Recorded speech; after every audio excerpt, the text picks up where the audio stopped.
Hi hello friends, എല്ലാ കൂട്ടുകാർക്കും ഷാൻവി വ്ലോഗിൻ്റെ പുതിയൊരു വീഡിയോയിലേക്ക് സ്വാഗതം. ഇന്നത്തെ നമ്മുടെ വീഡിയോ കലേഡിയം പ്ലാന്റിൻ്റെ കുറച്ച് വെറൈറ്റീസ് കാണിക്കുന്നതാണ്.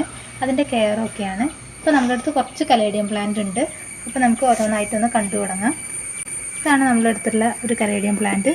കാണാൻ നല്ല ഭംഗിയാണ്. ഒരു സ്റ്റാൻഡേർഡ് ലുക്ക് തരുന്നൊരു നല്ലൊരു പ്ലാന്റാണ്. ഡാർക്ക് ഗ്രീൻ കളറാണ് ഇതിൻ്റെ ലീഫ് വരുന്നത്. മെയിനായിട്ട് നമ്മളിത് തൈ ഉണ്ടാകുന്ന സമയത്ത് ആ തൈ കുഴിച്ചിട്ടിട്ടാണ് ഈ പ്ലാന്റ് പ്രൊപ്പഗേറ്റ് ചെയ്യുന്നത്. നല്ല കട്ടിയുള്ള ലീഫാട്ടോ, നമുക്ക് തൊട്ട് നോക്കുമ്പോൾ തന്നെ മനസ്സിലാകാൻ പറ്റും. നല്ല ഒരു ചെടിയാണ്. നമ്മളെ നഴ്സറികളിലും അതുപോലെ തന്നെ മാളുകളിലൊക്കെ പോയി കഴിഞ്ഞാൽ നമുക്കിപ്പോൾ ഈസിലി അവൈലബിൾ ആണ്. നമ്മളൊരു ചെറിയ ചെടിയാണെങ്കിലും വളരെ റേറ്റുള്ളൊരു ചെടിയാണിത്. കാരണം ഇത് നമ്മൾ ചെറുതാകുമ്പോൾ മേടിച്ചതാണ്. ഒരു ചെറിയൊരു തൈ ആയിരുന്നപ്പം മേടിച്ചതായിരുന്നു, ചെറിയ ലീഫുകളോട് കൂടിയ. അതിനൊരു 100 രൂപയൊക്കെ വരുന്നുണ്ട്. പക്ഷെ നമുക്ക് പിടിച്ച് കിട്ടിയിട്ടുണ്ടെങ്കിൽ നല്ലൊരു പ്ലാന്റ് ആട്ടോ. കാണാനൊക്കെ ആയാലും നമുക്ക് ഇൻഡോറൊക്കെ ആയിട്ട് ഈ ഒരു പ്ലാന്റ് സെറ്റ് ചെയ്ത് വെക്കാം കേട്ടോ. നല്ല വൈറ്റ് പോട്ടിലൊക്കെ വെച്ച് കഴിഞ്ഞാൽ കാണാൻ നല്ല ഭംഗിയായിരിക്കും. ഇത് നമ്മുടെ മറ്റൊരു വെറൈറ്റി ആയിട്ടുള്ള കലേഡിയാണ്. നല്ല ഡാർക്ക് ലീഫാണ് വരുന്നത്. ഉണ്ടായി വരുമ്പോൾ ഇതുപോലെ ലൈറ്റ് കളറിലാണ് വരുന്നത്. നല്ലൊരു ഷൈനിങ് അപ്പിയറൻസും കൂടിയാണ് ഈ ലീഫിന് വരുന്നത്. മഴക്കാലത്ത് നമ്മൾ ഈ ചെടികളൊക്കെ വളർത്തുമ്പോൾ പ്രത്യേകം ശ്രദ്ധിക്കേണ്ട കാര്യങ്ങൾ പുഴുക്കളൊക്കെ വരാതിരിക്കാനാണ്. കാരണം ഇതൊക്കെ കലേഡിയം പ്ലാന്റ്സൊക്കെ ലീഫ് കൊണ്ട് നല്ല ഭംഗി തരുന്ന ചെടികളാണ്. അപ്പോൾ ലീഫിൽ പുഴുവൊക്കെ ഉണ്ടെങ്കിൽ ആറ്റുകൾ കടിച്ച് തിന്നു കഴിഞ്ഞാൽ പിന്നെ ഇതിൻ്റെ ഭംഗിയൊക്കെ നഷ്ടപ്പെടുന്നതാണ്. അപ്പോൾ നമ്മൾ അങ്ങനത്തെ കാര്യങ്ങളൊക്കെ ഈ മഴക്കാലത്ത് ശ്രദ്ധിക്കാൻ വേണ്ടി നോക്കണം. അപ്പോൾ നമുക്ക് അടുത്ത വെറൈറ്റി നോക്കാം. ഇത് നമ്മുടെ വേറൊരു വെറൈറ്റി ആയിട്ടുള്ള കലേഡിയാണ്. അത്യാവശ്യം വലിയ രീതിയിൽ വളർന്നു വരുന്നൊരു കലേഡിയാണ്. എലഫൻറ്റ് കലേഡിയത്തിൻ്റെ പോലെ സിമിലാരിറ്റിയുള്ളൊരു കളറാണ്. കുറച്ച് ഡാർക്ക് ലീഫാണ് വരുന്നത്. ഇതിൻ്റെ പുറകുവശം നോക്കിയാൽ നമുക്ക് മനസ്സിലാവും, ഒരു ഡാർക്ക് പർപ്പിൾ ഷെയ്ഡിലാണ് വരുന്നത്. ഉണ്ടായി വരുന്ന ലീഫിന് ആദ്യം അങ്ങനത്തെ കളറാണ് വരുന്നത്. ഇതിൽ ചെറിയൊരു പൂവ് ഉണ്ടായി വന്നിട്ടുണ്ട്. ഒരു ആന്തൂറിയത്തിൻ്റെ ഒക്കെ ഒരു പോലെയാണ് ഇതിൻ്റെ ഒരു പൂവ് നമുക്ക് കാണാൻ കഴിയുന്നത്. ഇത് നമ്മുടെ എലഫൻറ്റ് കലേഡിയാണ്. ഇതിൻ്റെ വലിയൊരു ചെടിയാണ് നമ്മളുള്ളത്. അത് ചെറിയൊരു പോട്ടിലാക്കി വെച്ചിട്ടുണ്ട് നമ്മുടെ സാധാരണ പറമ്പിലൊക്കെ കാണുന്ന ഒരു ടൈപ്പ് കലേഡിയാണ്. നമ്മളത് ജസ്റ്റ് ഒരു പോട്ടിലാക്കി വെച്ചെന്ന് മാത്രം. പറമ്പിലും അതുപോലെ തന്നെ നമ്മുടെ കണ്ടത്തിലൊക്കെ കാണുന്നൊരു കലേഡിയാണ്. എലഫൻറ്റ് കലേഡി എന്നാണ് ഇതിന് പറയുന്നത്. നമ്മളെ നാട്ടിൽ ചേമ്പ് അങ്ങനെയൊക്കെ പറയാറുണ്ട്. കിഴങ്ങ്, വലിയൊരു കിഴങ്ങുണ്ടാവും ഇതിൻ്റെ അടിയിൽ.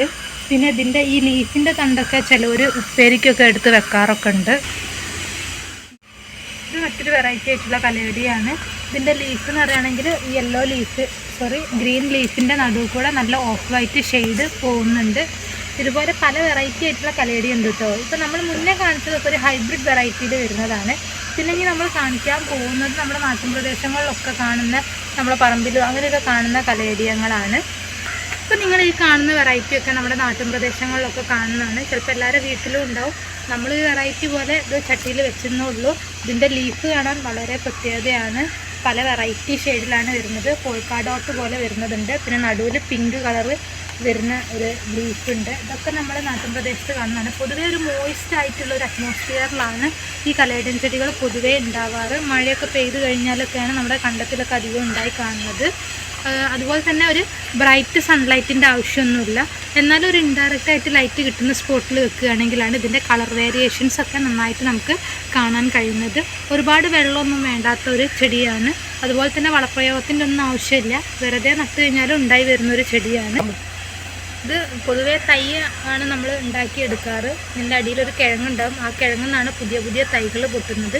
അപ്പോൾ നമ്മളൊരു തൈയൊക്കെ വെച്ച് കഴിഞ്ഞ് കഴിഞ്ഞാൽ 1-2 മാസത്തിൻ്റെ ഉള്ളിൽ തന്നെ ഒരുപാട് തൈകളുണ്ടാവും. അതുപോലെ തന്നെ അതിൽ നിന്നൊക്കെ പുതിയ ഇലകളും കാര്യങ്ങളൊക്കെ ഉണ്ടായി വരുന്നതാണ്. ഒരു ഡെക്കറേറ്റീവ് പ്ലാന്റ് എന്ന രീതിയിൽ ഇപ്പം കലേഡിയം പ്ലാന്റ് ഒക്കെ ഒരുപാട് പേര് ഉപയോഗിക്കുന്നുണ്ട്. പുതിയ ആയിട്ടുള്ള ഹൈബ്രിഡ് വെറൈറ്റികളും ഉണ്ട്. നമുക്കിന്ന് മാർക്കറ്റിലൊക്കെ അവൈലബിൾ ആണ്. അപ്പോൾ ഇതൊക്കെയാണ് നമ്മുടെ ഹൈബ്രിഡ് ആയിട്ടുള്ള, അതല്ലാത്തതുമായിട്ടുള്ള കലേഡിയത്തിൻ്റെ കളക്ഷൻസ്. ഇപ്പം നമ്മുടെ വെറൈറ്റി ആയിട്ടുള്ള ഒരു 5-6 വെറൈറ്റി കലേഡിയങ്ങളൊക്കെ കാണിച്ചു ഞങ്ങൾ വിചാരിക്കുന്നു.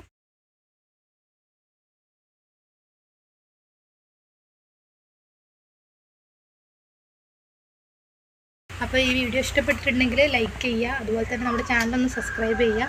അപ്പോൾ നമ്മളെ വീട്ടിലുള്ള ചെടികളൊക്കെയാണ് നിങ്ങൾക്കായിട്ട് കാണിച്ചു തരുന്നത്. പുതിയ ചെടികൾ മേടിക്കുമ്പോൾ റിപ്പോർട്ട് ചെയ്യുന്നതും പ്രൊപ്പഗേഷനും കാര്യങ്ങളൊക്കെയാണ് നമ്മുടെ ഈ ഒരു ചാനലിൽ ഉൾപ്പെടുത്തിയിരിക്കുന്നത്. ഇഷ്ടപ്പെട്ടാൽ നമ്മുടെ ചാനലൊന്ന് സബ്സ്ക്രൈബ് ചെയ്യാതെ നോട്ടിഫിക്കേഷനൊക്കെ അമർത്തി കഴിഞ്ഞാൽ നമ്മൾ വീഡിയോ അപ്ലോഡ് ചെയ്യുമ്പോഴത്തേക്ക് തന്നെ നിങ്ങൾക്ക് അതിൻ്റെ നോട്ടിഫിക്കേഷൻ കാര്യങ്ങളൊക്കെ